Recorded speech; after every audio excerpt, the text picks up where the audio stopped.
two writers, one just starting out, the other a bestseller. Join James Blatch and Mark Dawson and their amazing guests as they discuss how you can make a living telling stories. There's never been a better time to be a writer. Hello and welcome along to the Self-Publishing Formula podcast with Mark and James. Hello Mark, how are you doing? I'm good, James. How are you? Yeah, I'm okay actually, and we've got a sort of slightly new setup here. We've got a little bit of coloured light, a little bit of blue behind you, a little bit of... pink behind you. It's orange. It looks pink to me. Macho orange. But we can change them because we've got... We can, but remember, of course, for people who are listening. Yes, you literally just said to me, James, don't go on about the visuals because most people listen. And what was the first thing I did? Yep. It's difficult though because I can see all this stuff. It does. It looks very nice. So for those who haven't been to the YouTube channel yet, it's worth a visit so you can see James and me. And of course, we're also broadcasting this into the Facebook group and to our Self-Publishing Formula page on Facebook. Tuesday nights at 10 o'clock? 9 o'clock? 10 o'clock 10 UK, o'clock, okay. So we're on British summertime now, so we are GMT +1. You should be able to work out where you are in the world from that. We won't get into time questions now. No, yes, please no. A special hello to the people who watch on Facebook Live. And what we try to do on that Tuesday night slot, GMT +1, 10 o'clock, is we try to be in the comments if we can and answer some questions as they come up. But even if we're not there live, if you drop a question into those comments, we'll get to it at some point, as we always do in our Facebook groups. Hey, we want to say congratulations to one of our previous podcast guests, Mel Sherratt, who we actually have a date with coming up to record her again. So we're going to get Mel back and talk to her. And we're going to say congratulations to her because she's had her book optioned for a series in British television by a decent production company as well, a production company that's done Line of Duty. I don't know how well Line of Duty has travelled around the world. It probably will do at some point, but it's been a very compelling and very well-rated series, isn't it? Yes, it is written by Jed Mercurio, unless my memory fails me. But no, she's done very well. That's I don't remember the title of the book now, but it's Someone to Watch Over Me. I think one of her psychological thrillers has been optioned, which is great for Mel. So let's keep our fingers crossed that the money men line up in the right way and they can actually start to get that produced. Yeah, this is something you know something about because occasionally you refer to the fact that bubbling away in the background, a couple of 4,000 or 5,000 miles away in Hollywood, is the possibility of seeing one of your characters on the screen. Yeah, strong possibility. Now, I'm still kind of hamstrung by what I can and can't say about this, but believe me, if I could say, I would, because it's really exciting. The people involved now are kind of Hollywood royalty. One in particular, one producer in particular, is very, very well known. The producers have a series of global blockbusters behind them, and the director is extremely well known. So there's still loads of things that will almost certainly go wrong, but we've had an offer now, so that to try and get the pilot produced. So we'll see. It will be a TV show for me, not a film, which suits me very well because I tend to watch more TV these days than I do film. We're not making it for you. They are making it just for me and Mrs. Dawson to watch on a Tuesday night in... Can you imagine? Mrs. Dawson, shall we watch this series again? Yes. I wonder who wrote this. I don't like the way you looked at John when you said that. John doesn't look anything like Mrs. Dawson. So anyway, that's... we'll see. If it comes off, it will be really cool. And one of the things I've said before, I do mean this, is that apart from the fact that it would be great for my career, which it undoubtedly would, it would also be really cool for the indie movement as a whole, because there haven't been that many indie books that have translated across the screen. I can think of The Martian by Andy Weir, E.L. James, and the 50 Shades books were all self-published originally, although subsequently bought by a traditional publishing house and republished. And that's pretty much it. I mean, I know Hugh Howey had Wool has been optioned, and that's been sitting around for a while waiting for, I think it's Ridley Scott's involved with that. So okay. It would be really great for indie authors generally to be able to say, look, there's everything that's available to traditionally published authors is also available for me, and here are some examples of what's being done with indie books. So yeah, fingers crossed. Obviously I'm being selfish and hope it's mostly for my benefit, but I think there is a quite useful side benefit for everyone else. Is the Porsche getting lonely by itself in the garage? It needs a Ferrari next to it. Yeah, that's the plan. We're a couple of days away from our Ferrari treat, aren't we? We'll mention it at some point in the future, how we got on. Well, we might be sitting here in plaster. Oh, yes, that's certainly a possibility. Yes, we're racing Ferraris on Friday, so when this podcast goes out, the week before this podcast goes out, we will be, or will have been, it's all very temporal now, we will have been racing Ferraris around a track at Thruxton in the south of England. So that's going to be fun. Do you read a lot of time travel novels? No, I don't, but I would like to write one day. So maybe we can have the time travelling, I don't know, Ferrari maybe that goes, how many, 70... At what stage does the flux capacitor kick in? 88 miles an hour. 88, there we go. Yeah, that was DeLorean though. I know. Yeah. I'm just updating it. I'm just curious about somebody who can, actually you describing what time a webinar starts is in itself like a small novel, time travel novel. Yes, I'm always very accurate as well, so it's always fun. Okay, now let's get on to our interview for this week. Actually, it's a companion piece for last week's interview. So last week we spoke to an author called T.S. Paul, Scott Paul, writes as T.S. Paul, and he was encouraged to get going by Michael Anderle, and he has had phenomenal results with his rather eccentric approach to writing and marketing, but absolutely to be admired. And behind him really is Michael Anderle, who's building a bit of a stable now. So Michael Anderle has created a few series, actually one major series, brings in other writers and does a 50-50 split with them on writing. And there's without question, he's ambitious to run more of a stable and potentially a sort of small imprint in the future. So let's hear from Michael, and then we'll have a chat off the back.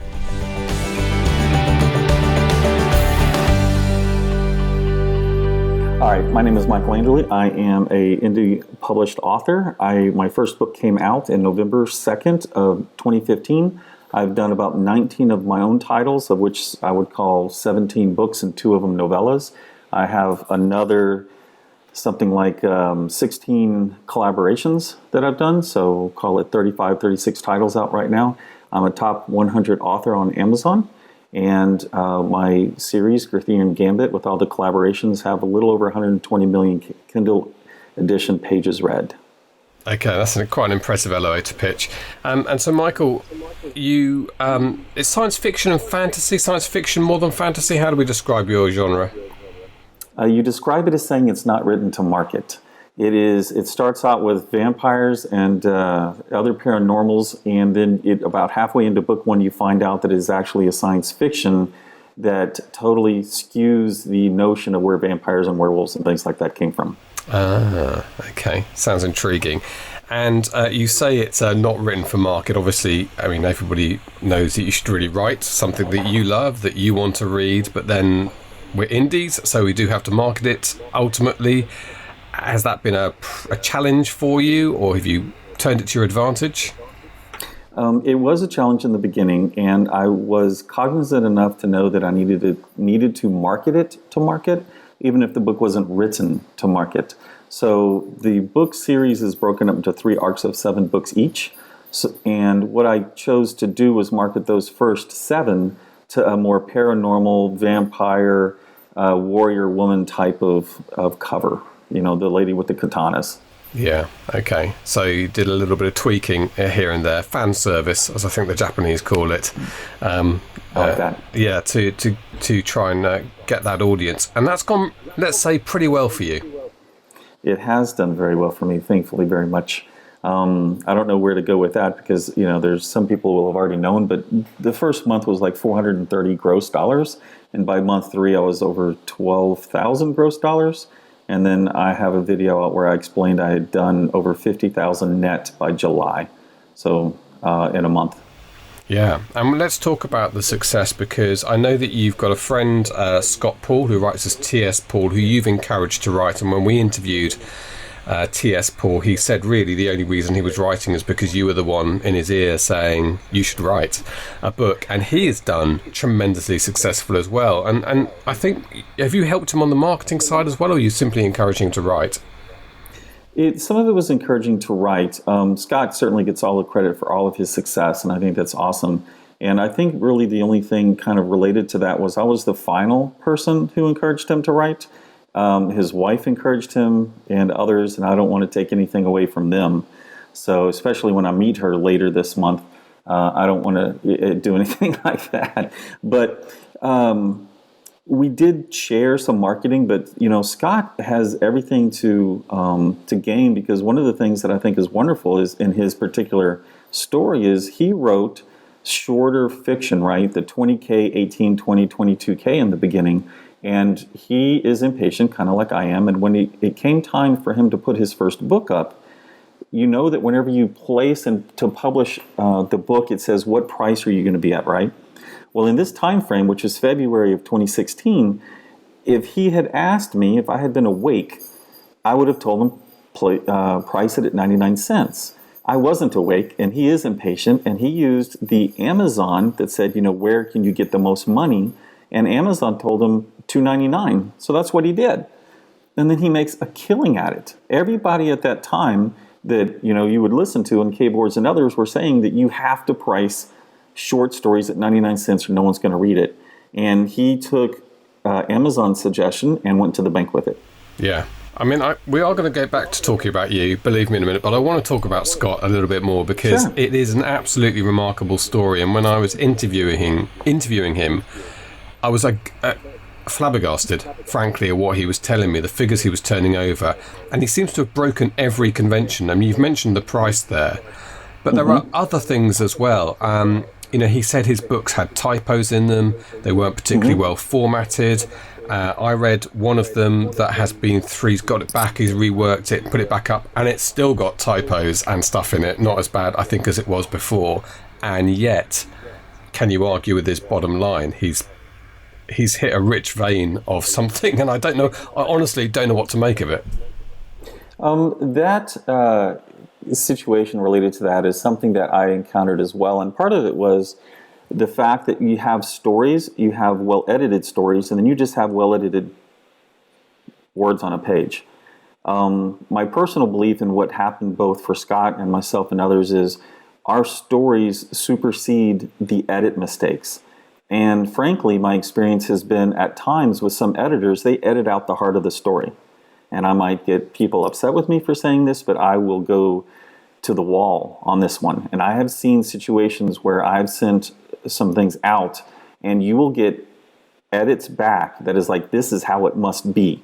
And I'm like, yeah, well, so fine, but you just ripped the story out of it. And it's almost like they wave around the Chicago Manual of Style, and they say, if it's not in here, it's not accurate. And I'm like, I don't care. And between the two of us, I have the numbers that are in the bank to prove I'm right. Yeah, I mean, it certainly is disproving. And we are in a transition from a century or more than a century of one particular way of looking at publishing. And that's all being turned on its head. So it's not just about the marketing. I think you're absolutely right. How people want to read what constitutes a good book, in inverted commas, is changing as well. And probably the last people to acknowledge that are people working in the traditional industry, which tends to be where editors are. And that's not to denigrate editors. I'm working with mine at the moment, and it's great. But I completely see your point. And yes, I mean, the book I read, although I don't want to use the words badly written. Who the hell am I to say it's a badly written book? It's not a badly written book at all, because I turned every page and I wanted to know what was happening. And he created this compelling character in a compelling situation, this young female engineer who's just in a sort of junior rank of officer and is stranded on a space station. And you have to get through that story. The story behind that one is when we were first working way back then, he pitched a story that had to do kind of like an alternate timeline with a couple of Wild West characters over here in the United States. I read it and I told him, I'm like, maybe this just isn't for me. It could be that I'm just not the kind of reader you need, but it didn't do a whole lot. And so he came back and he said, I've got this other idea I've been working on. And I'm like, great, shoot it to me. I remember the restaurant I was working in. I remember where I was sitting when it came across and I started reading the original Athena Lee. And I can guarantee you that what I read, and I have a copy, is the absolute worst edited thing you have ever read.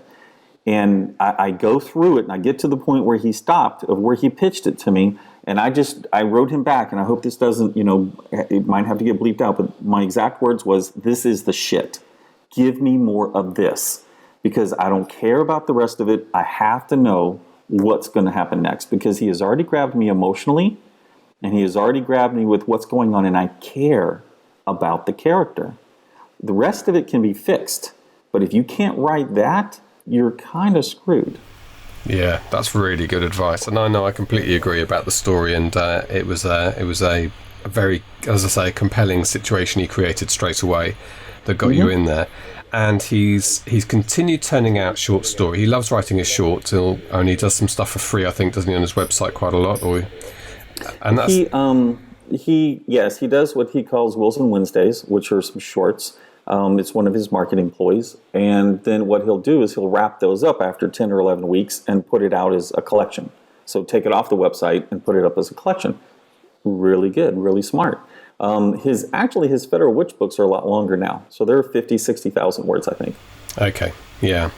Okay. Look, let's circle back to you, Michael, because I wanted to talk about Scott just because it's such a remarkable interview, and I think people genuinely will not really know quite what to make of it all. So I thought we'd try and get some context from his sort of mentor, which I guess is probably where you were, and certainly how he couches it. Encouragement, mentor, but then I've learned as much from Scott on different things as well. So I don't want to take anything away this level. No, we're a good friendship. Okay, well, let's talk about your marketing. We try and focus a bit on marketing if we can on the podcast, Michael. So when you got going, how much did you know about indie marketing, and where did you learn from, and what did you do? Sorry, a lot of questions. When I published my first book, I knew absolutely zero about the indie publishing business. I did have a consulting company that was an integration of digital and offline sales related more to enterprise level situations. I can do websites. That was part of my business, so that wasn't a problem at all. I had done Facebook ads, I had done Google ads, I had done YouTube ads. So I knew those as well. I had been part of a company 5 years before where we had emailed millions of people. I had helped build the infrastructure for the servers to run that many. So I was pretty familiar with all the underpinnings, but the exact issues related to indie publishing, I knew nothing at all about. So whenever it came time for me to write my series, to understand when I wanted to market it and how I wanted to market it, I took it from my previous experience and the fact that I am what I call a whale reader, someone who reads at least 50 books a year or more. And I knew what excited me because I'd paid attention to it for a year. So it had come up to a point where in 2014, my wife, who global marketing director, so she's traveling a lot, and every September or so, she would go to a big event over in Europe. In 2014, I started writing a book, and then by the time she got back, I had 20,000, 30,000 words in it. And then for a year, I just paid attention to what I liked to read, and more importantly, what I liked to reread. What was compelling to me about going back and rereading a series rather than finding a new book? And so when it came time for me to write mine in 2015, it was half bucket list for myself, half I wanted to know how to do it for my oldest son, Joshua. And I found Scrivener because by this time I had used Word far enough to go, I can't do this. I need something to break it up because I was scrolling up and down and up and down. So I put out the first book. 9 days later, I put out the second. 11 days after that or so, 13, I think I put up the third book. And about 3 to 4 weeks, I put up the fourth book. And then it was about every 5 weeks after that I put up a book. So this is you having written them and edited them in advance? This is you writing in that period of time?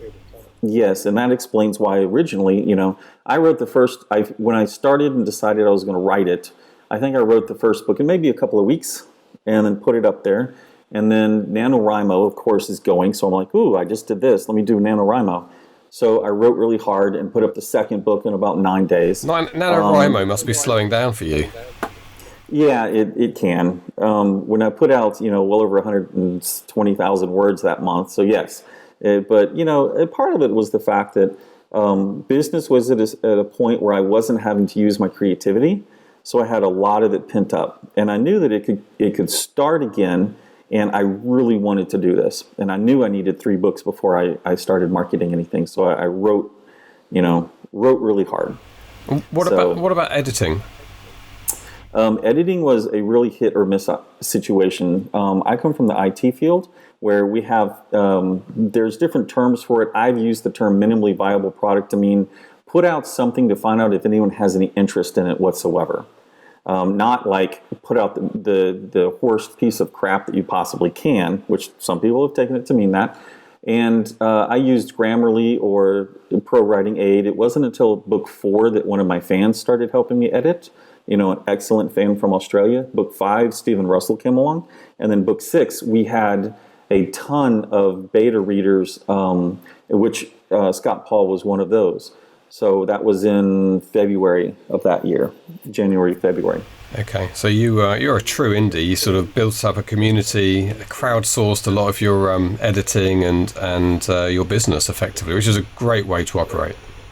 At that time, yes. Now, obviously, it's different, but at the time, you reach out to editors and they're like, we can put you on the schedule in 3 months. I'm like, no way, I'm putting this out Thursday. So let's figure out how we're, grab a couple of bricks and slap some together. We're going to figure out how to make this happen. Okay, so you've got your series that you first started. Was that all one series, those first 4 or 5 books? Oh, I'm still writing. I just put out number 16. What was that, Thursday or Friday? It's like number 101 in the store right now. But that's the same series? Yes. Okay, so you've never deviated. You haven't. There's no twin streams. I have a few different things. So right now within the Arthurian Gambit universe, there are 6 other author collaborators that I work with, and they're all Arthurian Gambit based books. I've got the first book of a second series, this series will only be 4. I affectionately refer to it as my apology because I kind of killed off a major character that pissed off so many fans. And it wasn't 24 hours later that I was like, no, he's coming back. And I had done that the way I had done it, I had done on purpose because I had seen enough about, soap operas over here in the States related to, they get rid of a character, but everyone wants him, so he's coming back. So I left myself an out and I used it quickly. Wow. Well, we mentioned Conan Doyle from time to time. He famously killed Sherlock Holmes throwing him down the waterfall and got a lot of grief the rest of his life about that. So the way it works with the fans, I guess, or co-writers who are chipping in now and helping within the Arthurian, if I said that correctly, Arthurian universe, are you doing this as a commercial enterprise, as a joint venture with them? Absolutely. Yes, absolutely. We've done over $100,000 in business in the last 3 months with all the different collaborators. It exceeds that by a fair amount, but we absolutely do. LMBPM Publishing, which is my company, takes on a lot of the financial requirements of this, and so we front a lot of the costs, and the costs then come out of the income. So I have to be pretty assured that these books are going to make money, otherwise I don't get paid back. Yeah. So you're a mini publishing house, indie publishing house, but focuses on one universe. Well, I guess I can... This isn't... Well, I don't know how quick this is going to come out. I'm presuming it comes out in weeks. But actually, we've got a second one under construction. Wow. This is big news. Yes. It's the first time that I've officially outed it, so to speak. There's only a handful of people that know this. So I guess I need to turn around when we get rid of this and go back to all the people and go, oh, by the way. We can so you don't hear it on Mark. Yeah. Well, we like to have breaking news. We can schedule this to your convenience, Michael. So let us know when's a good time. But can you give us a little? You can do it. Can you give us a little hint of what this is and direction it's going to go in? Yes. One of the things that I want is to play in the urban fantasy field. And there are certain aspects about that I really enjoy. Now, my present series, Arthurian Gambit, is really more paranormal and vampire, werewolf based. And while we get into different areas, we have one called the Age of Magic. It is science based. It's the purpose. Now, I happen to have a lot of other interests in alternate history, if you want to call it that. And so based on a lot of that knowledge and working with Martha Carr, we've created a story related to 2 dimensions that merge and the issues that have plagued us since the last time we separated. Okay. Well, that sounds good. Intriguing again. So, okay, well, that sounds exciting venture for you. And this is, in terms of you, if you were to separate you as an author and the business you do, and the business done through the sort of indie publishing empire that you've built, where is that split in terms of income? 80-20. Right now. Which way? What to you as an author is 80 80? To me. Yeah. Me as an author is 80. My suspicion is that by December, it'll be 60-40, still me. Because, at the end of the day, I'm 18 books in. Some of these authors, even Craig, who is a writing machine, Craig Martell, is 5 books in. He'll probably be 10 by that time. I'll probably be 20-something by that time. Some of the different Paul C. Middleton, my first collaborator. Just off the top of the head, you got Paul C. Middleton, Justin Sloan, Craig Martell, Natalie Gray, C.M. Raymond, and Ellie Barbant, and of course T.S. Paul are all collaborators, but we've got 9 more coming out in the next few months. And are these people approaching you? Some approached me. Some were collaborators that reached out. We're building in multiple different areas of the universe simultaneously. So it is pretty unique what's going on. We just started our audio production at the end or the very beginning of February. We've got 10 that are in right now. We'll probably have, I'm guessing, 50 to 60 by end of year. So we're presently negotiating with SAG-AFTRA. That's a hoot.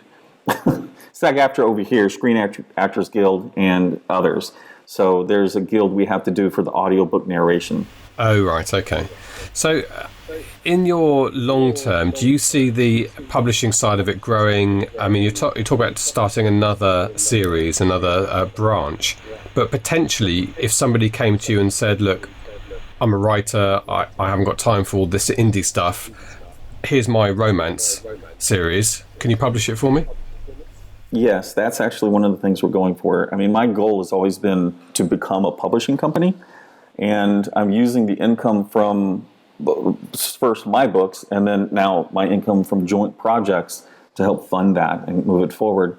The benefit is that I know that certainly Arthurian Gambit Universe is a very heavy moneymaker, and the goal is the second universe hopefully is also going to be that. So we're using what we've learned and the relationships.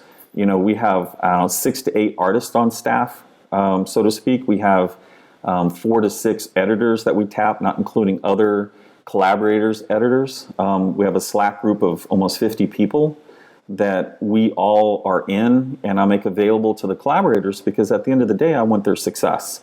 So an example would be that one of the artists that does a lot of my cover art and is contacted by someone else for a project that has nothing to do with Arthurian Gambit, or one of our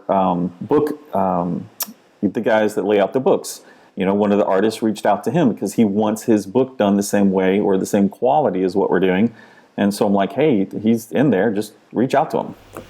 Wow. Well, your Slack must beep at you more than mine does, and mine beeps at me a lot because that's Mark Dawson on the other end of it. We should say, for people who don't know, Slack is a productivity tool that really enables teams to work together, and we use it in SPF as well. I think I go to bed hearing that bing, bing. Yeah, exactly.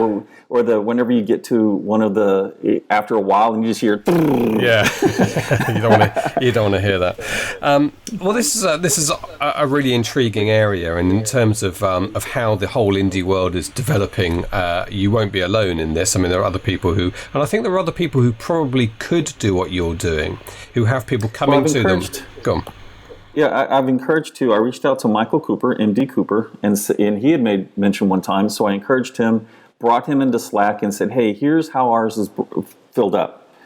Take a look at it, see if you'd like to do the same thing. And then also I had lunch with Richard Fox in Las Vegas a month ago and encouraged him to do the same thing. So he's in the group, not because he's in there to be a part of it, he's in there to see what it's doing. So he's building it now.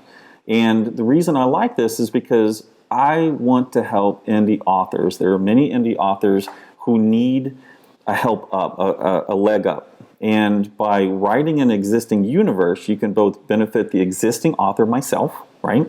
And you can benefit them. They can make income.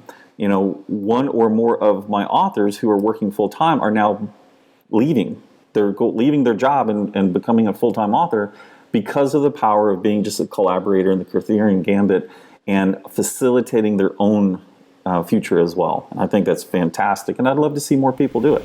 That's great. And I mean, the whole sort of, there's a little bit of a crossover here between fan fiction and doing it sort of professionally with people who are collaborating in a, I don't want to say more professional way, because writing's writing. Some fan fiction can be fantastic, but you know what I mean. They're coming at it from a business point of view. But actually, I think Russell Blake told us people come to him quite often and just write stories based on his characters, and I don't think he has, if I get this right, I don't think he has anything to do with it beyond occasionally reading them and having some correspondence with them. But actually Russell could presumably set himself up like you, because he's got a great universe people like writing. Well, I think the Jet series has an Amazon universe, right? A Kindle universe. And so when you're part of that, and I looked into it, by the way, but when you're a part of that, there are a lot of constraints on the author, and there's a lot of benefit. One of the benefits is it's hands-off. Here are all the rules. They take care of it. You don't have to worry about anything. You just get a check for your percentage each month, but I didn't want to do it that way. So I didn't set mine up like that. But yeah, Russell's great. We both have places in Cabo, so I was able to have lunch with him last November. Yeah, Russell is great. He's one of the great characters in our industry. We always love to hear from him. We must get him back on, actually. He was a very early guest, but I miss his humour. His humour, and he's so straight with it. I mean, he'll say it like it is. Oh, yeah, I noticed that. Yeah, he certainly does. But it's an exciting area, and I think back historically, again, the traditional industry probably moving a bit slow in this area, but there are so many series from history that people have attempted to write. I mean, all the way back to Jane Austen, people write sequels to Pride and Prejudice all the time. I love Douglas Adams and those stuff from the 80s, and a lot of people write fan fiction there, but there's an opportunity to formalise that and turn it into more of a business, which the indies side seems to be doing, and the traditional side doesn't do so often. Occasionally James Bond books still get written for money, I think. Yeah, no, you're right. You're absolutely right.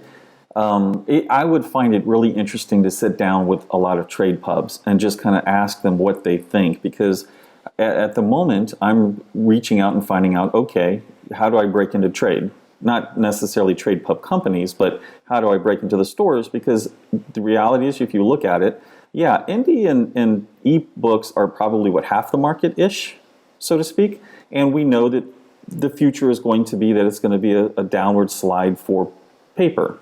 But have you looked at how much paper is worth? It's still going to be worth a lot. I'm okay with just a percentage of that. I'm willing to make that effort.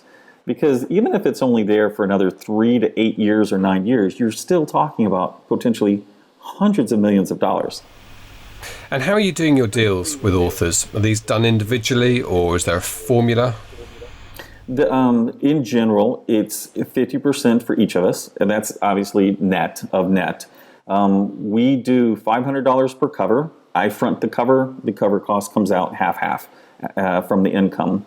Marketing is agreed that we'll do each individually unless we pre-agree on something.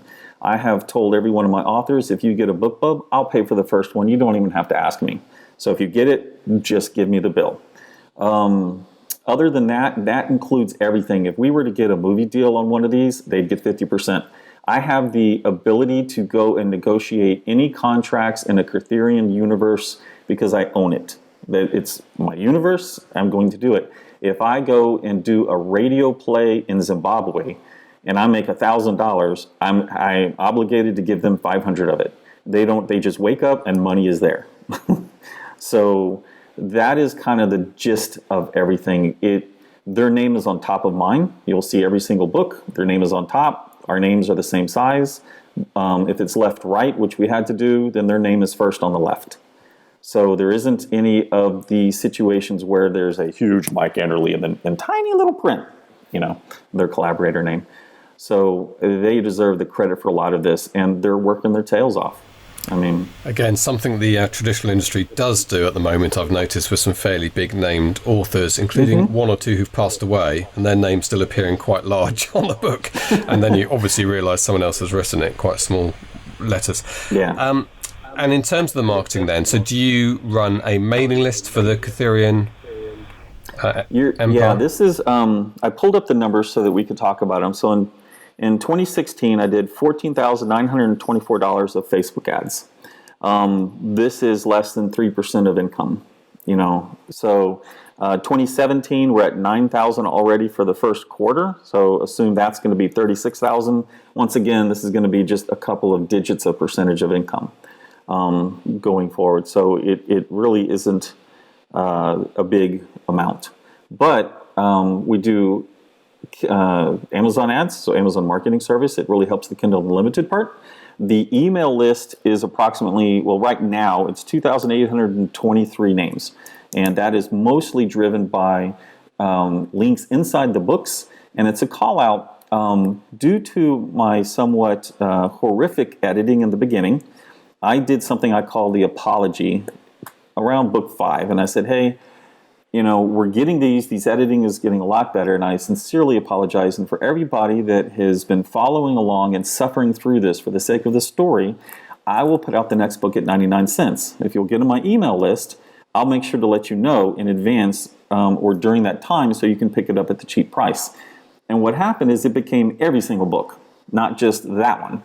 And so now it's 2,800, but it's a 50% open, 27% clicks for the last one that we did. And the fans, there are some fans that are ravenous and jump on it, and there are other fans that frankly will wait till it's $3.99. They don't care. Yeah, that's impressive. And in fact, this often is the case when we do these interviews. The people who've had great organic growth, call it organic, makes it sound like it just happened completely naturally, but good stories that people like, word of mouth, all that very good traditional stuff. And then they kind of start to reverse engineer the more traditional mailing list route, which I think is probably where you are now. I strongly suspect in 2 or 3 years' time your mailing list will be significantly bigger. Do you think it's going to... Could be. I mean, I had, once again, I've had email stuff before, right? I'm not... I believe that there's, everyone that goes up even a similar mountain, like I want to make money from my books, as an example, there's multiple ways to get up it. On my Facebook advertising, I don't go to a list to give away free books. I go straight to buy the books. How many people I capture is not necessarily more than 2%. But each person that I put into funnel book 1 is worth $20 or $30 to me now. So I can easily afford that. Part of it is because I'm also technically lazy. I know how to do all of this. I don't want to do all of this. And so for me to think about having a 30,000 name list that aren't people that are like, yes, I tracked it down and got on it, I'm not that fond of. I have names from giveaways, and generally speaking, I haven't had as much success with those, so I just don't bother with them anymore. I don't know where our group is going, and I think you guys probably can speak to this a lot better than I can. And I've often wondered and would love an opportunity to hear, where do you think the industry's going with the quality of email names when we have now taught so many readers about free books? And I'm just curious, Yeah, I mean, it's still a growing market. You always have to remember that the people who are active digitally, who join emailing lists, that number is growing. So there are millions of people every month who discover this whole world. So it's not as if we've got this one pool of people who are becoming a bit saturated. That's one of the things you have to consider with this area. I've mentioned it before. My granddad, he's long dead. My dad is 86 and only joined Facebook a couple of years ago. And every kind of month, I have him on the phone, more than that, having discovered a new bit of digital stuff that we've been doing for a while. And that they're quite good readers, actually, older people as well. So I don't know. We're a long way from feeling saturated, I think. But yeah, I mean, who knows exactly? Well, I'd love. Because we're so English focused, and even but within that, it's like, what about when Spanish, just the general language, even though there's a ton of different dialects, they're not really ebooks. What's going to happen at that point? And so we have a huge amount of people that can, but I don't know how to crack that nut, because trying to do translations is a very expensive way to lose money. Or you have to spend more time in your place in Mexico. Yes. Get somebody down there. You're going to need some people Okay, look, I want to pick a couple more areas over. We've just gone past the sort of 30-minute mark, so I'm going to try and wind it up in a moment. I mean, we should say that all we're talking, the success that you're having, a key part of that, and it's the same as Scott Paul, is the products. I mean, the number of products you've got. You've got books that people like reading, and you've got a lot of them. And as you say, you get somebody in on book 1, that's very valuable to you. Yes. The situation, I believe, is I'm going after whale readers, which are people like myself that like to see and stay with a group of characters for a long time. I like to see them coming out, and I will, if I'm reading, let's say I find a group of 5 books, I might go through those 5 books in a weekend. And if I don't see book 6 for 2 months, I'm already on 3 or 4 series past that. You better hope you really have my attention for me to come back to you. So by staying active in Facebook like I do, and by putting out so many books, we're constantly in the eye of the whale readers. And I think one of the huge mistakes, if I had any to say that I'm guessing on this, but for trade pubs, is realizing that it isn't 5 million people each reading 1 book a year. It's 10,000 people reading 50 books a year, and then you have 50,000 people reading 40 books a year, and then you have the situation of people only reading 4. So you can't really do it. I mean, we all know the understanding of romance readers who read a book or 2 a day. That's 350 to 700 books. So you're not saturating anybody by doing that, and there's this missed opportunity. I recognize shelf space.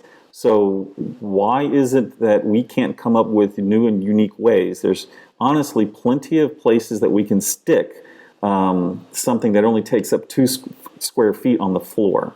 And then it comes to really going, okay, if you have a limited amount of shelf space, how do you get those books back on the shelf efficiently? And you can look at someone like Dell Computers who stage their parts much more effectively. We can get past this, but I'm not too sure people are wanting to do that. Yeah. Inventory. It's we funny enough, however modern this industry is, you end up dealing with quite traditional issues just in a slightly different way that people have wrestled with before for a century. How do you write, Michael? Just a final topic area. People will be fascinated by your productivity. What's the physical setup? I write in Scrivener. I write on a MacBook Pro. I have I write beats on an Excel spreadsheet. I refined my concept of beats on an Excel spreadsheet by actually, reading a Russell Blake post that he had, I think back in middle of 2015, and that helped me align what I wanted to do. So I typically will knock out a book in about 2 to 3 weeks. So let's say it's 6 weeks in between books. For 2 weeks, I'll be working on different projects, and then I'll slowly get back into it. And then for about a week and a half, 2 weeks tops, I'll be writing hard. Each time I finish around 2 to 4 chapters, it goes from me to my production editor. He reads it, he highlights anything he doesn't understand and tosses it back to me. I fix those parts. It goes from him to beta readers. And from a beta readers, if he can't fix because he understands my voice, if he can't fix it, he'll give it back to me. Once it goes through that, it goes through one more beta editor. It's to me. I read the whole book, and I make any changes that got switched that I don't agree with, if it happened. And then before about 18 to 30 hours, it goes through what are called just-in-time readers. And these are 8 to 12 people who read the book and find mistakes. We fix them in that time and then drop it. So we might still find another 40 to 70 or even 100 mistakes in the last 24 hours. Finish it, clean it, drop it. And what's the time scale from you sitting down to start writing or start plotting in Excel to dropping it? 21 days, 25 days, tops. And that's with me juggling other stuff. I mean, we could shrink that, but not now. It's too big. How many words are the books on average? 70,000. Okay. 70 to 72,000. Wow, that's very impressive. Thank you. And so you're... this is what do they call it? It's not pulp. Yeah, it's pulp fiction. Yeah. I mean, it's a lot of fun, but it's not something where I have to research days to figure out how to kill somebody with this weird root from Africa. Yeah. And do you find many errors get through, or things that you change get through to the publication stage? Not as many anymore. I mean, the reality is everybody has errors. Trade, us, but for myself, not as many. But even after release, we have what we call readers help at our website, and we'll email those in and we'll fix them as we get them. And then we have a professional editor who, on her schedule, once again, it's a scheduling thing, She will come back through, clean up the book, because it will go through professional editing before we go to Audible. Yeah. I mean, I rarely read a book, and I read lots of traditionally published books that don't have the odd typo in them, so it's not I'm just wondering how the process works. Look, Michael, we've hit our time limit, really. It's been fascinating talking to you. We always, if we can, would like to stay in touch in a year's time. We'll see how your empire has grown. I want to see you there with a big moustache, and cigar with this huge media mogul thing going on, which wouldn't surprise I would love me. to. And you have a tequila with Russell next time you see him, and tell him we're going to get him back on as well. Absolutely, yeah. If you want him, I mean, he's on Facebook. He's easy to get a hold of. Yeah. We know where he is. We'll get him back. Thank you so much indeed, Michael. It'll be fascinating. Thank you, James.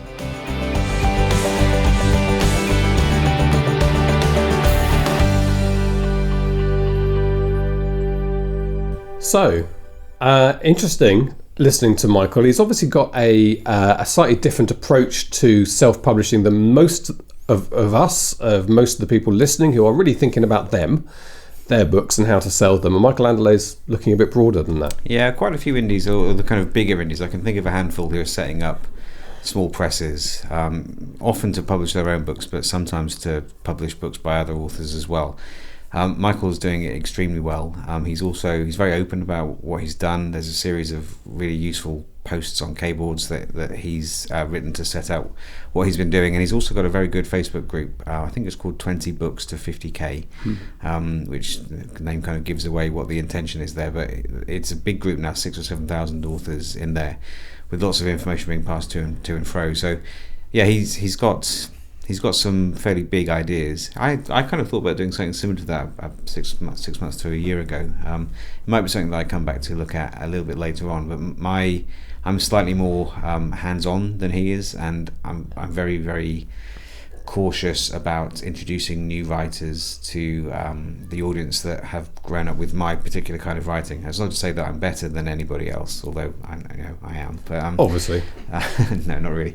It's just I don't want. I'm slightly cautious about expectations and things like that. So I've not done that so far, and I probably wouldn't do it with my Milton books or my Rose books, but with something else I'm thinking on at the moment, would be potentially quite interesting for that kind of a near contemporary dystopian espionage thriller. Have you had any fan fiction written sort of without request? Not that I know of. I did have a couple of really good writers. We were thinking about doing kind of books in the Milton world, and they wrote one chapter, which is I didn't want them to write any more than that. And although the chapters were good, they were so different. The voices were so different from me. I remember this. You were struggling to let go of your control. I wasn't able to. I just think it would have been, for me anyway, I think that I would have disappointed a lot of readers, because they would have thought, even if I said readers don't always read their emails properly, and you can sometimes get people disappointed, and I would be quite upset if a reader had bought a book thinking it was by me, even though I said that it wasn't, and even though the cover said Mark Dawson and John Dyer. Oh, heaven above.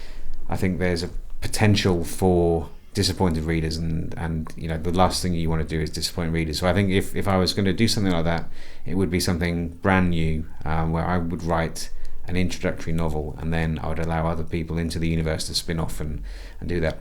There are other things as well. I mean, things like accounting. Every month you'd have to break down through your accounts which books have sold, and then for Michael's example, he's paying 50% of the royalties to each author. He's got 6 different authors, say, maybe 20 different books. That in itself becomes like a day's work. So you almost need to hire an accountant to do that. I run the affiliates for our courses, so believe me, I know the work that goes into producing those figures every day. I tell you who was quite sanguine about it, and I mentioned it in the interview, is Russell Blake, because when we spoke to Russell, and I promise we will get Russell back on again, because I'm keen to talk to him again. He's such an interesting character. But he's had fan fiction written, which he kind of hasn't even read. He sees it. He's completely relaxed about it. That's Kindle World. So in America, at least, Amazon offers selected writers the chance to open up their worlds to anyone, and then you can, you could write a book in Russell's jet world, and he is very relaxed about that. But he's on the beach all the time drinking margaritas, so I'm sure he's relaxed about most things. When I say we're going to interview him, we're going to go to his Absolutely. And I an think we interview. should.